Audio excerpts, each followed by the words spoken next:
हुआ था। सती का शरीर दक्ष के यज्ञ में जल रहा था। शिव दुख से कराह रहे थे। किसने सोचा था कि दुनिया की सबसे पहली प्रेम कहानी का अंत इस प्रकार होगा। पर क्या करें, नियति का लिखा कोई नहीं टाल सकता, स्वयं भगवान भी नहीं। लेकिन यह अंत नहीं था, यह शुरुआत थी। शुरुआत थी एक अजर अमर प्रेम कहानी की, जो सदियों तक याद की जाने वाली थी। यह शुरुआत थी शिव और पार्वती की, उनके प्रेम कहानी की, एक नए युग की। तो चलिए आज की इस कथा में जानते हैं कि क्या हुआ सती की मृत्यु के बाद और कैसे मिले शिव और पार्वती। आखिर क्यों सती के बाद शिव ने पार्वती को स्वीकार किया। यह प्रेम कहानी उतनी सरल नहीं है जितनी लगती है। यह मार्ग कठिनाइयों से भरा हुआ है, और अगर आप शिव और पार्वती के मिलन के हर पहलू को समझना चाहते हैं तो इस वीडियो को अंत तक जरूर देखें। सती की मृत्यु के बाद शिव सती के शरीर को उठाकर अपने विरह में पूरे ब्रह्मांड में भटक रहे थे, जिससे पृथ्वी का संतुलन बिगड़ने लगा। तब विष्णु ने अपने सुदर्शन चक्र से सती के शरीर के टुकड़े कर दिए, जिसके बाद शिव शांत हुए और कैलाश पर्वत पर ध्यान में चले गए। शिव सती की मृत्यु का दुख सहन न कर सके और एकांत में वास करने लगे। सब कुछ शांत हो गया था, लेकिन इन सब के बीच असुरों की दुनिया में एक नई शक्ति जन्म ले रही थी, जिसका नाम था ताड़कासुर। वह शिव की अनुपस्थिति में बढ़ती हुई अराजकता का प्रतीक था। उसने कठोर तपस्या की और अपने तपोबल से पूरे ब्रह्मांड को हिलाकर रख दिया। अंततः उसकी तपस्या से प्रसन्न होकर ब्रह्मा जी प्रकट हुए। ब्रह्मा जी ने कहा, मांगो पुत्र, क्या वर चाहते हो। तब ताड़कासुर ने कहा, हे ब्रह्मदेव, मुझे ऐसा वरदान दीजिए कि मेरी मृत्यु केवल शिव जी के पुत्र के हाथों ही हो। ब्रह्मा जी ने कहा, तथास्तु। ताड़कासुर जानता था कि शिव सती के विरह में कैलाश पर तप में लीन है और कभी दूसरा विवाह नहीं करेंगे। ऐसे में उनके पुत्र होने का तो सवाल ही नहीं उठता। यह वरदान पाकर ताड़कासुर चारों ओर तबाही मचाने लगा। उसका आतंक तीनों लोकों में फैल गया। देवताओं के आश्रम जल गए, यज्ञ नष्ट हो गए और स्वर्ग भी कांप उठा। तभी सभी देवता इंद्र सहित ब्रह्मा जी के पास पहुंचे और बोले, हे ब्रह्मदेव, यदि शिव न जागे तो सृष्टि नष्ट हो जाएगी। ब्रह्मा जी ने शांत और दुखी स्वर में कहा, उसकी मृत्यु शिव जी के पुत्र के द्वारा ही संभव है, और यह तभी हो सकता है जब शक्ति पुनः जन्म ले। तब देवताओं ने निर्णय लिया, शक्ति का पुनर्जन्म होना ही होगा, क्योंकि शिव और शक्ति के मिलन के बिना न सृष्टि चल सकती है, न संतुलन बन सकता है। यहीं से शुरू होती है असली कहानी, शिव और पार्वती के मिलन की कहानी। हिमालय की बर्फीली चोटियों के बीच, जहां नदियां रेशमी लहरों की तरह बहती हैं और हवा में शुद्धता की गंध घुली रहती है, वहां एक दिन धरती, आकाश और देवता सब एक पल को ठहर गए। राजा हिमवान और रानी मैना के घर एक दिव्य कन्या का जन्म हुआ। जब कन्या ने पहली बार आंखें खोली तो पूरा महल दिव्य आभा से भर गया। उनकी मुस्कान में करुणा थी और उनकी आंखों में अनंत ब्रह्मांड की गहराई, मानो स्वयं शक्ति स्वरूप हो। उस कन्या का नाम रखा गया पार्वती। समय के साथ वह कन्या बड़ी होने लगी। उसे बचपन से ही प्रकृति से गहरा लगाव था, फूलों से, जल से, पशु पक्षियों से और उस नीलकंठ देव से, जिनकी कहानियां अक्सर साधु संत गुनगुनाते थे। महादेव का वर्णन करता तब छोटी पार्वती की आंखें चमक उठती। उन्हें न जाने क्यों शिव की हर बात पर अपनापन महसूस होता था, जैसे आत्मा किसी अधूरे गीत को याद कर रही हो। वह घंटों तक हिमालय की गुफाओं में जाकर ध्यान मग्न हो जाती, कभी मिट्टी से शिवलिंग बनाती तो कभी फूलों से उनका श्रृंगार करती। उनके हृदय में बिना किसी सिखाए शिव के प्रति एक अटूट भक्ति जाग चुकी थी। जब पार्वती केवल 4 वर्ष की थी, तब महान नारद मुनि उनके परिवार से मिलने आए। अपनी प्यारी बेटी का भविष्य जानने के लिए उत्सुक हिमावन ने नारद मुनि से पार्वती की हथेली पढ़ने और यह बताने का अनुरोध किया कि नियति ने उसके लिए क्या रखा है। नारद ने जो खुलासा किया वह विस्मयकारी और परेशान करने वाला दोनों था। उन्होंने भविष्यवाणी की थी कि पार्वती एक आदर्श महिला बनेंगी, लोगों द्वारा पूजी जाएंगी तथा अनुग्रह और सद्गुण के प्रतीक के रूप में पूजी जाएंगी। हालांकि एक अशुभ भविष्यवाणी थी जिसने हिमावन को बहुत परेशान कर दिया।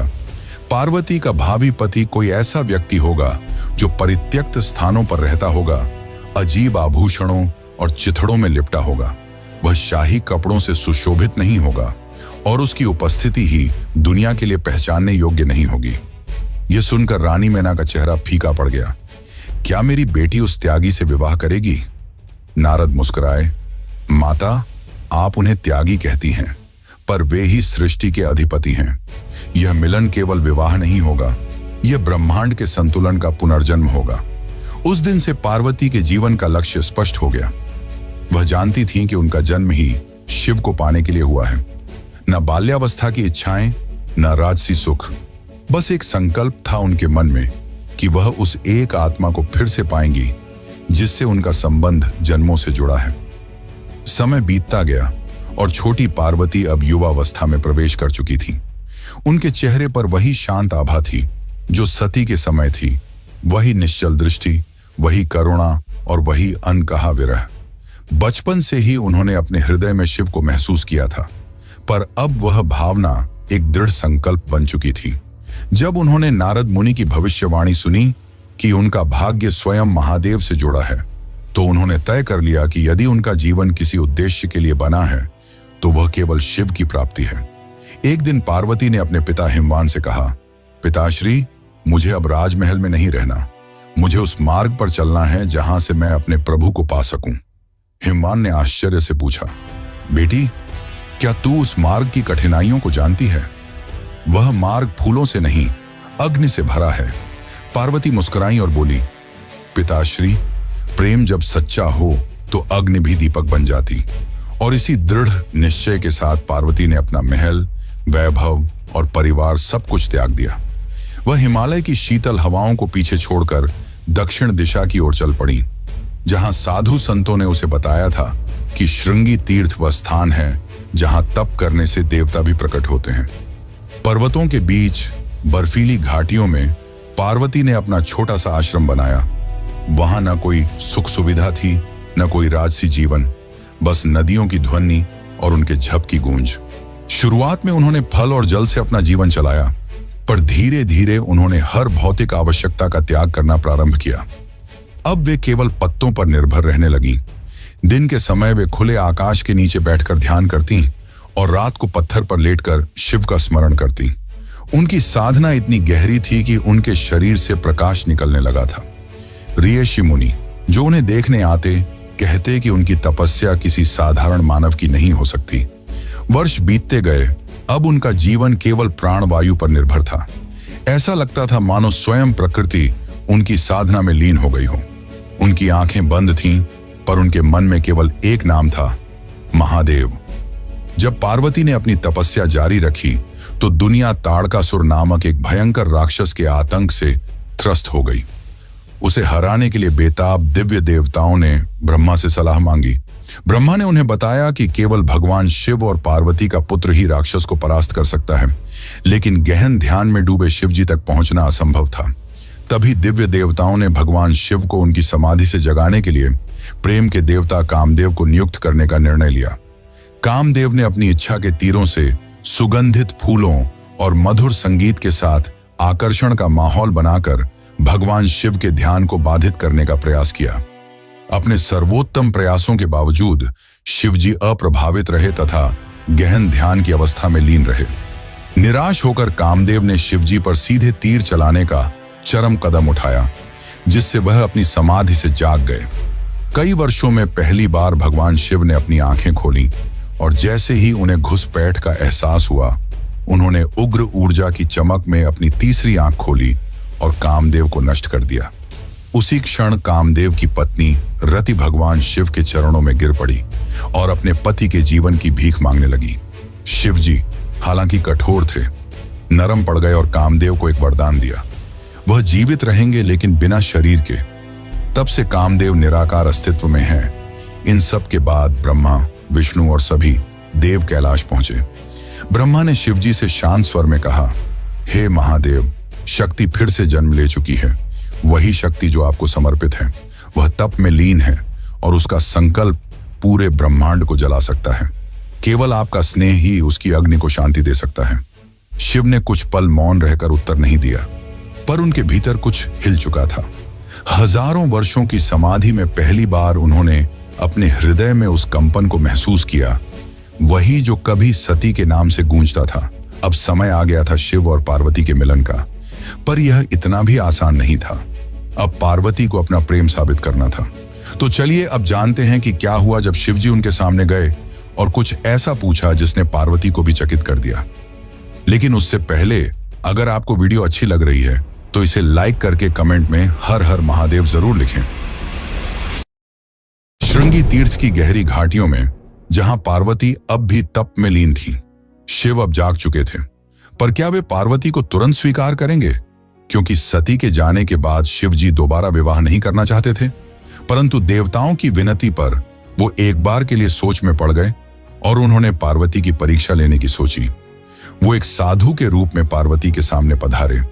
पार्वती ध्यान में लीन थी, तभी उनके सामने वह साधु पधारे और कहा, मां, कुछ भिक्षा मिलेगी? पार्वती ने अपनी आंखें खोली और करुणा भरी स्वर में कहा, मुनिवर, जो भी मेरे पास है वह आपका ही है। साधु ने मुस्कुराते हुए कहा, सुना है तुम तप कर रही हो किसी औघड़ योगी के लिए। पार्वती ने शांत स्वर में उत्तर दिया, हाँ, वही मेरे आराध्य हैं, वही मेरे जीवन का उद्देश्य। साधु हंस पड़े और कहा, अरे कन्या, तुम इतनी सुंदर, इतनी शालीन और उस योगी के लिए तप कर रही हो जो श्मशान में रहता है, जो भस्म रमाता है, जो सांपों को गले में डालता है, जो धन, वैभव और सुख से दूर भागता है। वह तुम्हारे योग्य नहीं। तुम किसी राजकुमार के योग्य हो, किसी देव के योग्य हो, न कि उस त्यागी के। क्षण भर को वायु थम गई। पार्वती की आंखें बंद थीं, पर चेहरा दृढ़ हो गया। उन्होंने धीरे से उत्तर दिया, मुनिवर, आप उस औघड़ को नहीं जाना।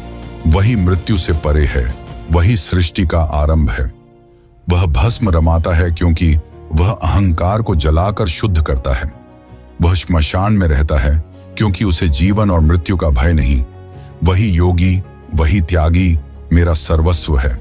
संसार उसे त्यागा हुआ कहता है, पर मैं उसे सृष्टि का धड़कता हृदय मानती हूं।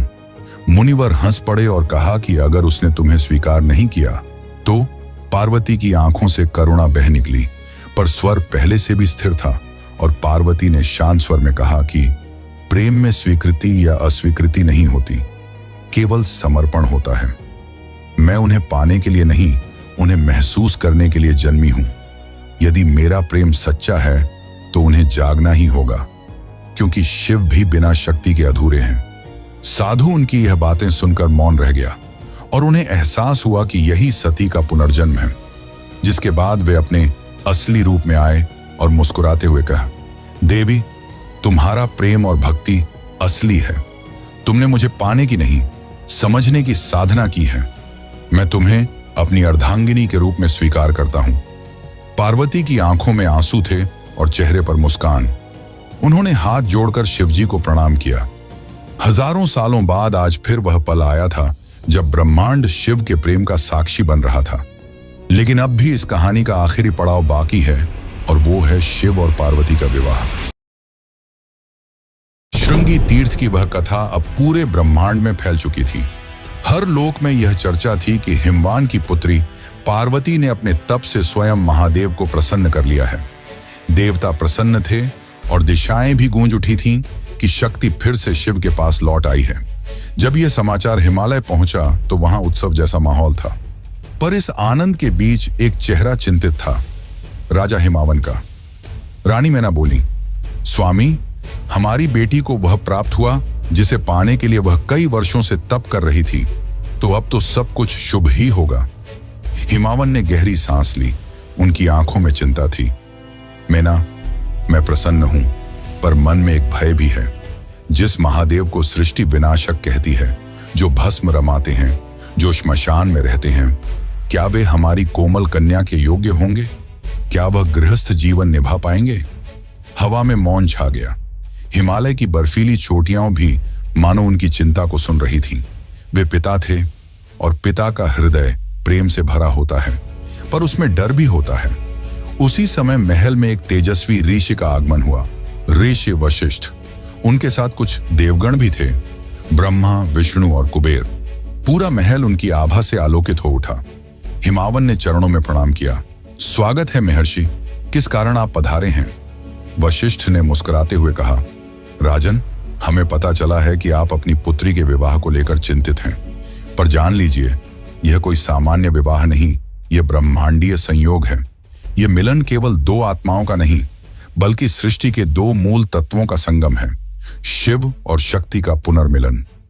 हिमावन ने धीमे स्वर में कहा, महर्षि, मैं जानता हूं कि महादेव सृष्टि के स्वामी हैं, पर उनका जीवन तपस्या में बीतता है। क्या ऐसी विरक्ति मेरी पुत्री के लिए उपयुक्त होंगे? ब्रह्मा ने आगे बढ़कर कहा, राजन, शिव का त्याग ही उनकी महिमा है।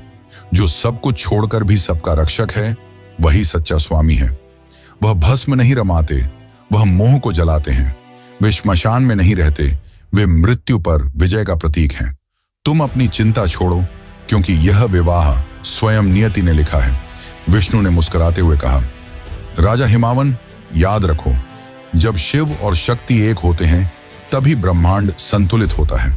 उनके मिलन से ही तारकासुर का अंत संभव होगा और सृष्टि पुनः अपने मार्ग पर लौटेगी।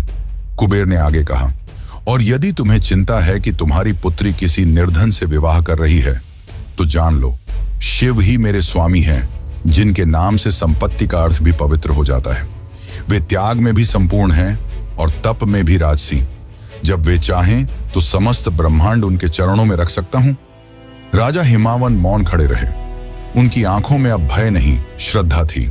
उन्होंने धीरे से कहा, तो यह निश्चय है, यह विवाह केवल मेरी पुत्री का नहीं, सृष्टि की स्थिरता का है। वशिष्ठ ने सिर झुकाकर कहा, बिल्कुल, और इस विवाह का शुभ मुहूर्त भी तय हो चुका है। जिस दिन रोहिणी नक्षत्र और बुध एक साथ मिलेंगे, उसी दिन यह ब्रह्मांडीय युगल एक होगा।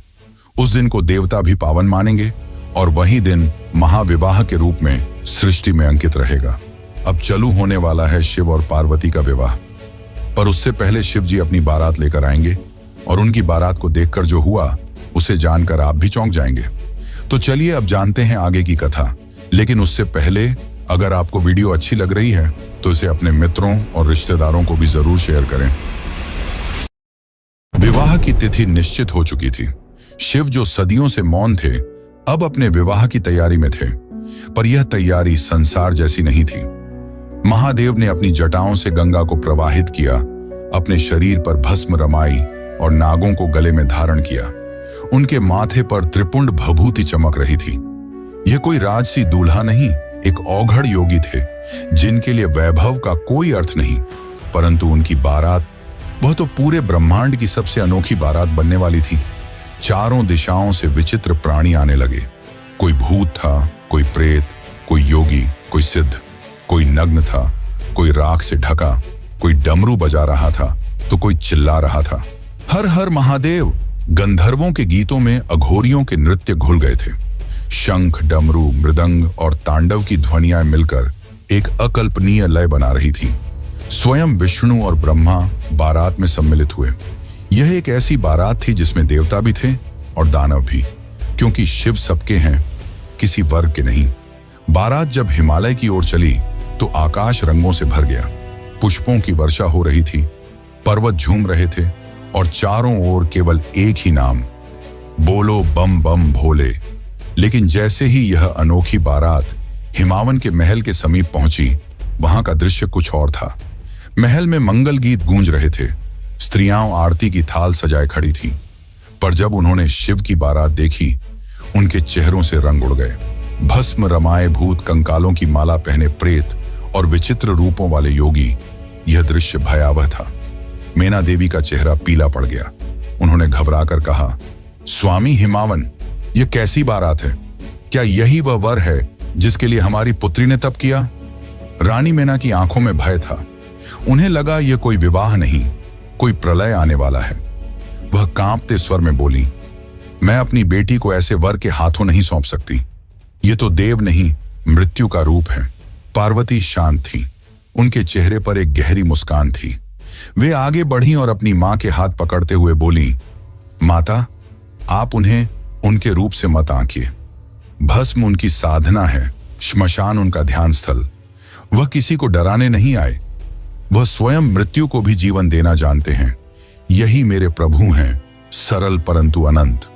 उनकी वाणी में ऐसी शांति थी कि मेना के मन का भय पिघलने लगा। तभी पार्वती ने धीरे से कैलाश की दिशा में देखा और विनम्रता से कहा, प्रभु, आपकी बारात तो दिव्यता से भरी है, परंतु मेरी माता का हृदय भय से कांप रहा है। क्या आप अपने उस रूप में आ सकते हैं जिसे संसार देख सके? शिव ने मुस्कुराकर अपनी आंखें बंद की। एक पल के मौन के बाद जब उन्होंने उन्हें खोला तो समूचा वातावरण बदल गया। राख झरने लगी, नाग झुक गए और भूत प्रेतों का हाहाकार एक मधुर स्वर में बदल गया।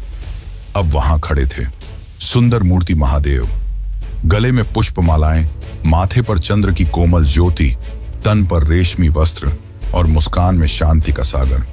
उनके दिव्य रूप को देखकर सब लोग विस्मित रह गए। रानी मैना की आंखों में आंसू थे, भय के नहीं, श्रद्धा के। उन्होंने हाथ जोड़ लिए। प्रभु, अब मैं समझी, यही ब्रह्मांड के स्वामी हैं, यही मेरी पुत्री के योग्य हैं। शिव ने स्नेह भरी दृष्टि से पार्वती की ओर देखा और कहा, देवी, तुम्हारे प्रेम ने मेरे अघोर को भी सुंदर बना दिया। देवगण, सिद्ध, योगी, गंधर्व सब एक साथ एक ही स्थान पर एकत्र हुए। स्वर्ग, पृथ्वी और पाताल तीनों लोग उस क्षण एक हो गए थे। कोई शत्रु नहीं, कोई भय नहीं। राजा हिमावन ने विशाल सभा सजवाई थी। सुवर्ण कलशों में गंगा जल भरा गया। वेदों के मंत्रों की ध्वनि पूरे वातावरण में गूंज रही थी। स्वयं ब्रह्मा ने आचार्य बनकर विवाह का विधान आरंभ किया। उनका स्वर गंभीर परंतु मधुर था। ओम पार्वत्यै शिवाय नमः। विष्णु ने आगे बढ़कर कन्यादान किया। यह कोई साधारण क्षण नहीं था।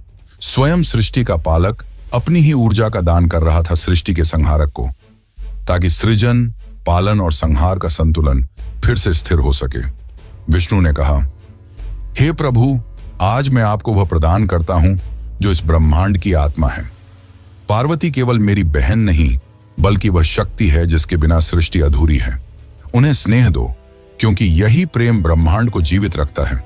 शिव ने दोनों हाथ जोड़कर उत्तर दिया, नारायण, मैं वचन देता हूं कि जिस शक्ति ने मुझे जागृत किया उसे मैं अपने अस्तित्व का आधा भाग बनाऊंगा।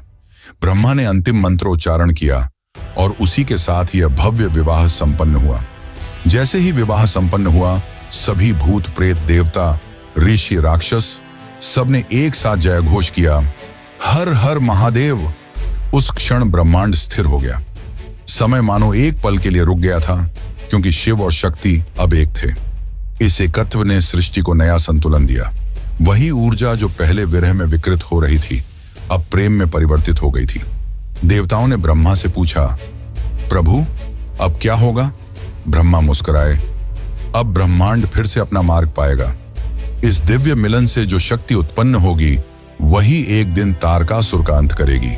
वही बालक जो इन दोनों की ऊर्जा से जन्मेगा, देवताओं का रक्षक बनेगा, कार्तिकेय। लेकिन यह अंत नहीं था। शिव और पार्वती के विवाह के बाद दोनों शांति और प्रेम से थी और प्रेम कैलाश में वास करने लगे।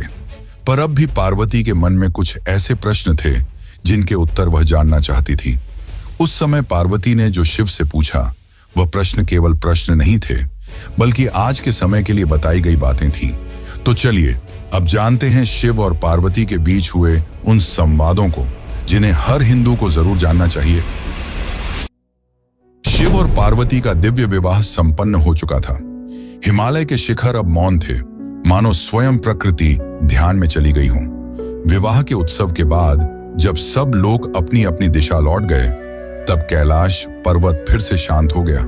वही श्वेत बर्फ, वही ठंडी हवाएं, पर अब उसमें एक नई आभा थी, क्योंकि अब उस पर्वत पर विराजमान थे शिव और शक्ति एक साथ, सृष्टि के दो शाश्वत पक्ष जो अब एक दूसरे में विलीन हो चुके थे।